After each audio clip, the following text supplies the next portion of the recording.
Good morning, guys. Good morning. Okay, let's go over today's debacle. Yesterday was a fascinating close that we had. Market was up 315. They're going to give you every reason in the book why the market tanked. The market tanked because of the beige book, not because of an analyst comment. They just took a while till they were able to get some stock off that hour between those 2 points when they can really take a market down. That's what basically happened. Beige book was basically neutral, no different than anything except for commercial real estate. It was negative in every single market on commercial real estate. I think that's scaring people off. Yesterday we had the Bank of England start to indicate that they will raise rates soon. Even now we're seeing in this market some people who are toying and testing with the idea that they're going to raise rates soon here. And it might be fast and furious when they do that, which is a very scary thought to a lot of people in this market. And I think that's spooking the markets a little.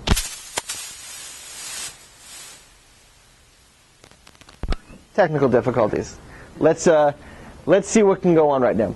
So what are we looking at? What do we think is going to happen? Where are we? We're basically flat off of the open. Down one, up one. We're kind of nowhere. After a market that sold off hard, finished on its lows, generally a perfect follow-through market in an overnight scenario. Right now, this stuff is, not as weak as one would like it to be. So what are they probably trying to do? They're probably trying to move it up so that they can sell it off. How far up? Well, there's the $64,000 question, depending on how you trade. So, what am I looking at this point? I'm thinking that they're going to make an attempt in the first 10 minutes to take the market up. I don't think they've got that much legs. I'm not seeing a lot of strength, but I'm not seeing a lot of weakness yet either. So I'm really looking to see if we can, get the market to give a direction, at least sector-wise. If you look at the chemical, the potash-related stocks, POD, BG, terrible all around. They're getting crushed now off the open. That whole sector to me is going to be a short all day. I'm looking to take that group down, see what happens. Likewise, you had strength in McDonald's and PNC. Travelers, these guys are gapping. They're the ones who are gapping up. Now, what's worked is selling the gap up earnings plays. So I'm going to look at those guys. I'm not going to give them a lot of room. Some I might sell off the open. Some I might wait to see if they actually can't go any further. Then I'm just going to smack them down based, on what's happening. And then I'm going to look for the overall strength and weakness of the market. Again, like I said, I expect that first leg to go up. Don't expect it to be a long leg.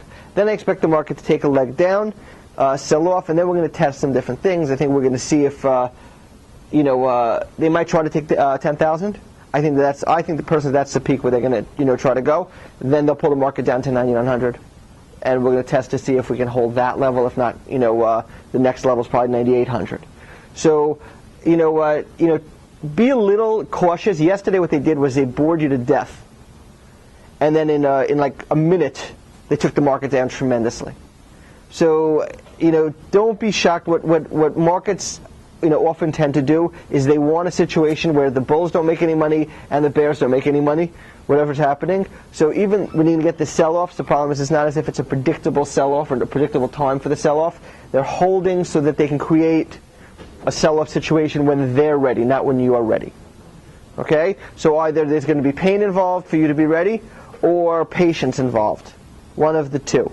Yesterday, some of us got shaken out of positions, not due to stops or to market conditions, purely due to boredom. So let's prevent that from happening today. Let's see if we can catch some moves. I gave you some names of some guys who had some earnings. Take a look at them. Some of the banks are looking stronger in the pre-market. Some of the tech market was looking a little stronger in the pre-market. McDonald's may or may not take up some of the restaurants. Oil, the commodity is down. The stocks are mixed. Can't figure that one out right this minute. So, take it easy off the open. Wait that 10 minutes. See when we stop moving up. When we stop moving up, you can probably feel it's fairly safe to take the opposite, side and go short a little. Eve?